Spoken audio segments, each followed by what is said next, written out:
Hello friends, మీకు సింపుల్‌గా and easy మెథడ్‌లో ఇంట్లో ఉండే వాటితోనే టేస్టీ చికెన్ బిర్యానీ ఎలా చేయాలో చెప్తారండి.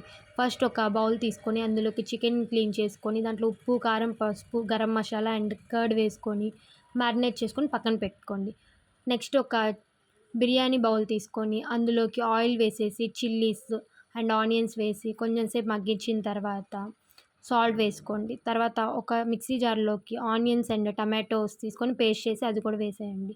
తర్వాత కొంచెం గరం మసాలా అండ్ కారం, ఉప్పు వేసేసి కొంచెం సేపు మగ్గించండి. తర్వాత ఈ మ్యారినేట్ చేసిన చికెన్ అందులో వేసుకొని పక్కన పెట్టేయండి. తర్వాత ఇంకొక బౌల్ తీసుకొని అందులో రైస్ బాయిల్ చేసుకోండి. ఆ రైస్ బాయిల్ చేసుకున్న తర్వాత 90% కుక్ అయినాక అది తీసుకొని ఈ ఫస్ట్ పెట్టుకున్న దాంట్లో వేసేసి దానిపైన కొత్తిమీర, గరం మసాలా వేసుకోండి. కొంచెం సేపు అంతే ఉంచండి. టేస్టీ చికెన్ బిర్యానీ రెడీ అయిపోయిద్ది. ఈరోజు మా స్పెషల్స్ ఇవి. బిర్యానీ అయితే టేస్ట్ సూపర్ ఉంది. ఓకే. Bye guys.